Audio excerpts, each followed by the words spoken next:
Welcome to BHS VLM Degree College. So, in this session, I'm going to talk about the second Become Computer Applications paper, is named as a Programming in C. Okay, so which is comes under the second Become Computer Applications in the fourth semester. Okay, so in previous class, I'm going to I was talked about the arrays and how to declare this arrays here. Okay, so now I'm going to talk about the arrays and the types of the arrays here, and we have to see what is the array here. And what is array? Array is a collection of group of elements within a single name, or it is a collection of elements within a single name. It is called as a arrays here. So, what is the purpose of the array here? I'm already discussed in the previous class. Using arrays, we can save the memory space instead of the normal variables here. And then we can save the memory space, and we can store the elements into the consecutive memory locations here. Consecutive memory locations here. That's why we are using in the arrays here. Okay. So arrays are basically two types. Arrays are basically two types. First one is called as a one-dimensional array.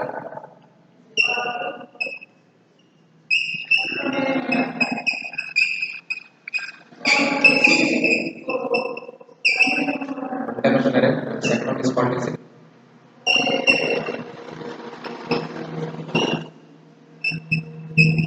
two-dimensional array.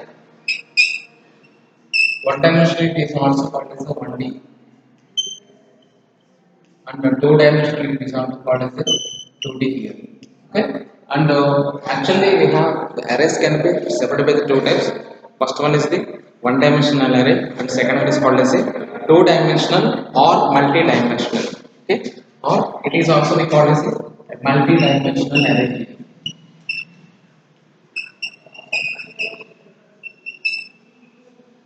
Multi-dimensional arrays here. So in this multi means what here? Multi means two or more are called as a multi here. So in this multi-dimensional, we can represent the two-dimensionals or three-dimensional or four, five, six, whatever it may be. We have to take the dimensional here. Okay. So in generally, the arrays can be divided into two types only. The first one is called as a one-dimensional array, and second one is called as a two-dimensional array here. Okay. A two-dimensional array is also called as a multi-dimensional array series. It is also called as a multi-dimensional array series. So, one-dimensional array is nothing but the previous arrays, that is we are already discussed in the previous sessions. And what is the two-dimensional array series? And what is the advantage of the two-dimensional array series? Okay, a two-dimensional arrays can be talk to describe about the tables here. Describe about the tables, and it is also used for the to represent the matrices here. Okay, so the two-dimensional arrays are used for create to tell us about the matrices and also tables here. So that's why we are using the only two-dimensional arrays here. Okay, so many situations we are using only the one-dimensional arrays, that is from the normal arrays, or normal array or one-dimensional array, both are called as a one-dimensional arrays here. And what is the two-dimensional arrays we can discuss in the later. So now I can discuss the only what is the one-dimensional array series. Okay, what is the purpose of the one-dimensional array series? Okay, let us see. One-dimensional arrays can be defined by the syntax. Syntax is also given in the previous class, and we have to see what is the one-dimensional array series. And now I am going to talk about the only one-dimensional arrays and giving the some program here, giving the some basic program using the array series. Okay, let us see here. So now I am going to talk about the only one-dimensional array series. Only one-dimensional array. That is, we simply say that 1D. Okay, so one-dimensional arrays and the normal arrays are both are called as the same here. And in this scenario, we have to see that syntax of the arrays, one-dimensional arrays is called as the first we have to type the data type, and we have to space the variable variable name, and we have to use the subscript. In the subscript we have to write the size here. So which is represent the size of the array here, which can represent the size of the array here, and this bracket can be tells about the left subscript, and this bracket is tells about the right subscripts. So using subscripts we can represent the size here. It is also used in this both the types of the arrays here, in the one dimensional arrays and the two dimensional arrays also. We are already there. We are also discussed here. We are also discussed here. Okay. So let us give it the example. So for example, this is the syntax for one dimensional array, and giving the example into a of 5 here. Okay, so int is the one of the data type, and variable named as a, and size is it's 5 here, and size is it's 5 here. It is already discussed in the previous sessions here. And the memory locations, how it is going to perform the quantities, how it is elements, what is the elements are going to accessing the array here. That means accessing array elements. So how to access the array elements into the stack here? Into the give here array here. For example, A having the 5 elements. That is 0, 1, 2, 3, 4. Okay, so that's why A of 0 you can store the 0 element, A of 1 you can store the 1 element, A of 2 you can store the 2, A of 3 you can store the 3, A of 4 you can store the 4. And array index, already when I'm talking about the array index, array index is always starts from 0 and ends with size minus 2.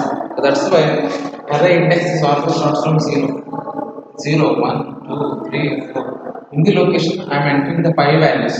In the location, I am entering the 5 values, and this can be stored in the like this 0, 1, 4 here. Okay, this name is AF0, A, and location 1, 2, 3, 4, 4 here. And these are elements, these are called as the locations here. Okay, array index is always starts from 0 and ends with size minus 1.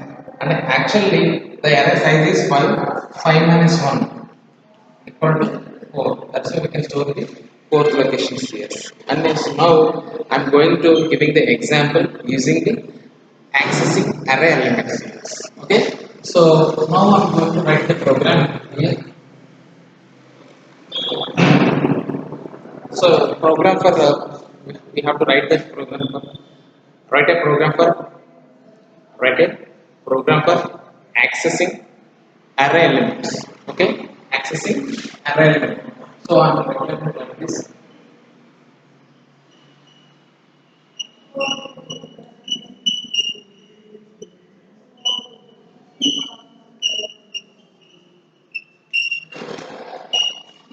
Okay, so what is the accessing of the array elements here?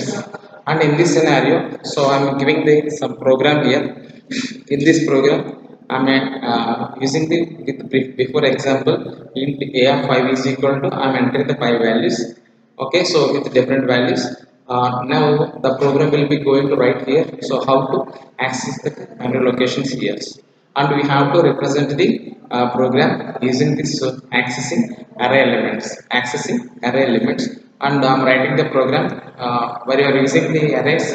While you're using the arrays, we have to use the looping statements such as while, do while, for loops here. Whatever it may be, we have to use this any loop of the program to implement the array elements here. Okay, the main in general, and actually we have to use the main while we're using in the loops, we have to use the for loop is the best suitable for the arrays topics here. So that's why many times I'm using the only for loops here instead of the while and do while here. Okay, so while and do for loop both are called as a entry control looping statements. If both having the entry control looping statements, if the condition is true, both will be executed here.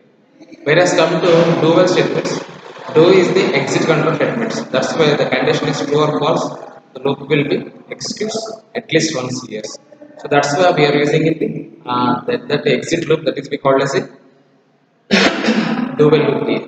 And now I'm going to write the program that is called accessing array elements. And if you are entering into the elements, then how it is going to access that element here. Okay. So using that program, we have to implement this code using the for loop statements. Okay. In this scenario, I'm entering int a of 5 is equal to 5 elements can be declared here, initialized at the top of the program, and we have to declare the int I variable. So in this I, why we declare the I variable here? Using the I variable, we can increment the process here. That's why we can use the for loops here. That is called for I is equal to 0, I less than 5. Because of this, the loop will be 5 elements and I plus plus here. And in this scenario, we have to print the percentage d and a of 5 here. Automatic I will be incremented. That will be stored here. Let us see here program will be written here. So hash include and write the program. So this is the program hash include std I want to here. Okay.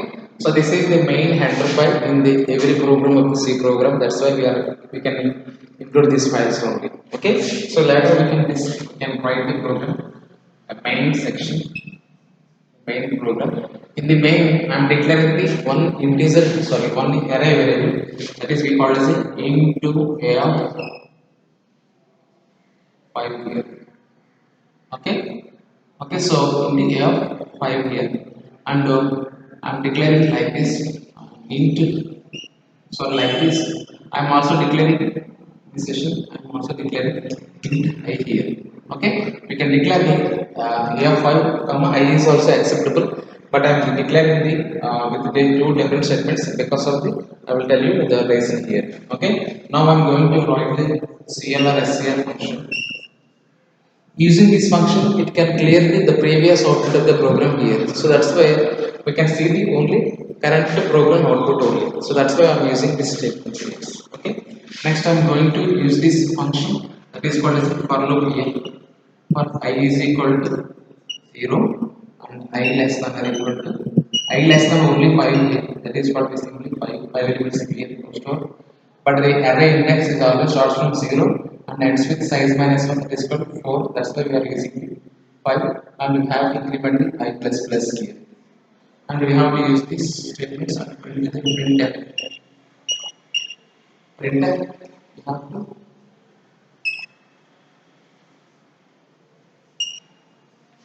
slash n for new slash n for new lines. You can print it. Yeah. And here. That's it. And close this braces. Okay, so this is the program to print the accessing elements, and now I am going to how to execute this program using the syntax here. Okay, let us see here. In C programming language is executes from top to bottom approach. Top to bottom approach. So in this scenario, the program is going to execute from top to bottom approach because of the C is also top to bottom approach as CS. Because of the main function can be written in the top of the program. Okay. In every programming language, program will be executes from the main method and it is execute the rest of the statements here. Okay. Method is nothing but the function. Function is nothing but the function method here. Okay. Both are we call as the same here. And this is called as a main function or also called as a main method here. Okay, so let us see some of the main function. Program is executed the main function. Okay, so this is called as a common section should not be executed here, and we are including std.h files here and the main here, and I am declaring the int a of 5 here, but we can store the 5 elements of the here, but I am not declaring any values into the a of 5, but I can print the a of 5 values here. Okay, so by default integer values is called as a garbage values. So that's why a of 0 can print a garbage value, a of 1 is also print garbage value, a of 2 is also print the garbage value, a of 3 is also print a garbage value here. AF5 is also print a garbage value here. Okay, but our ultimate goal is to accessing the elements here. That's why I can giving the values here. So I'm giving the size here. That's why I can declare the values 5, 20, 30, 40, and 50. And we can give it semicolon here. Because of the A can hold 5 elements. So first element, second element, third, fourth, fifth elements. Okay. So 5 elements can be served with the comma operator. Okay. So we can declare the variables. We can declare the access initialize the variables using the open closed curly braces. Yes. Okay. That means this set of elements can be stored into the A5 here. Okay. Now I'm going to explain like this. So using this scenario, using these situations, the program is going to actually the program is going to like this. Example. Actually, the program is going to like this. Whenever we get the AF5 here, automatically A can be declared 5 locations. Okay, and the 0 location, first, second, third, fourth location. Because of the actually AF5 and the size is 5, and we can array is always starts from 0 and ends with size minus 1. That is what size is 5. 5 minus 1 is called as 4 here. Okay, that's why we can use this statement. And I'm entering the 5 elements into the 5 locations here. Then we can store these elements into this location respectively. Okay, the locations here. And we can know what is the value of the AF3 here.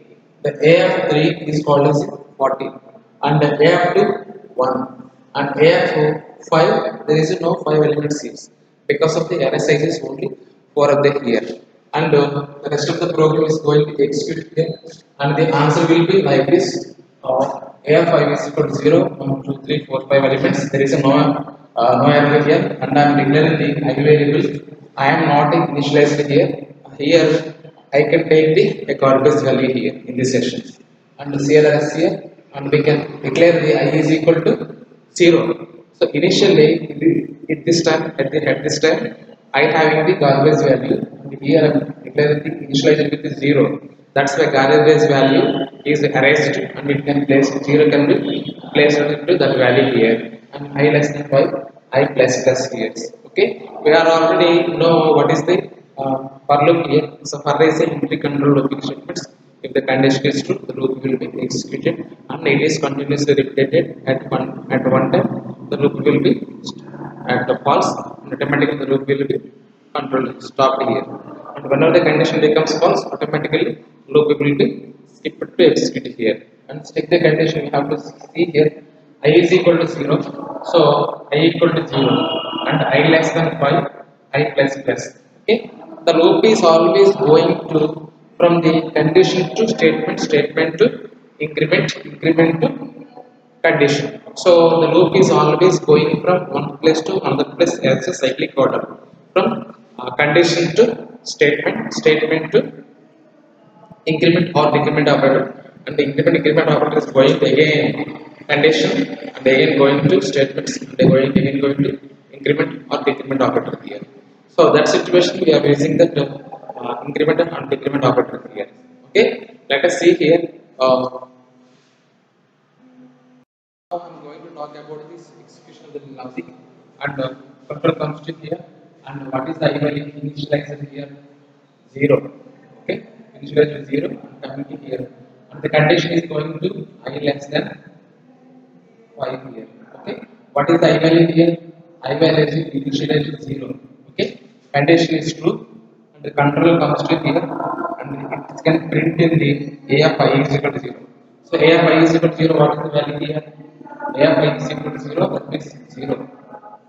Okay, so in the A of 0 contains what here? In A of 0 contains 10 here. 10. Okay, after that the program is going to again increment the values here. That's why I value is incremented with 1. Okay, and we can check the condition again here, and 1 less than or equal to 2, condition will be changed. 1 less than 5, condition will be true, and whenever the condition is true, automatic loop will be executed here. That is called A of 1 equal to 1. And in the one condition what here? 20. And again I plus plus I incremented. So what is the value I get? 2. And what is the I value here? And we can check the condition again. And 2. 2 less than 5. Condition is true. And come to loop here and A of I. I means 2 here. It is called A of 2 here. So in the A of 2 contains what is the value here? In the A of 2 contains 30 here. And again the controller comes to again here and I plus plus I value will be incremented 1 value, it is called 3 here. And again we can check the condition I less than 5, that is called 3 less than 5 here. Condition will be true. Whenever the condition is true, the loop will be comes to here and execute the statements. That means A of 3 here. A of 5 means A of 3 here. A of 3 contains what here? A of 3 contains only 40. That is the 40 answer. Okay. And again it going to again here and increment the value 3 less than 4. Okay. So condition will be checked here. 4 less than 5. Condition will be true here and automatically condition true. Loop will be executed here. In the loop contains A of 4 is equal to what here? In the A of 4 contains 50 here. 50 here. And again controller comes to here and increment the I value. What is I value here? 5 here. And we can check the condition 5 greater than 5. Condition will be false. Whenever the condition becomes false, automatically the loop will be skipped here. That means the loop from here to here is skipped here and the next statement is sh and we can close this braces here. Okay. So this is the output of the program here. This is the output of the program here. This is the output of the program here while using this arrays here. Okay. So this is the class for arrays, and tomorrow I am going to talk about the what is the two-dimensional arrays here. Okay. So I am going to talk about again here int A of 5 here. So in yesterday I was talked about the how to accessing these memory locations. So while using in these statements, so I am declaring the A of 5 element size is 5 and we can store 5 elements here. So that will be stored in the like this. So arrays is always select the locations consecutively. That means there is no gap between from one location to another location. We can store the elements from one by one, one by one, one by one. Okay. So here we are not specifying any definition, any gap here. Okay. So that's why we are using these statements. For I is equal to 0, I less than 5, I plus plus. Okay. The entire program output is what I say. I have 0, 10, I have 1, 20, 30, 40, 50 is the output of the program here. Okay. So this is the class for the for loop, and tomorrow I will explain the two-dimensional arrays. Thanks for watching this class. Have a nice day.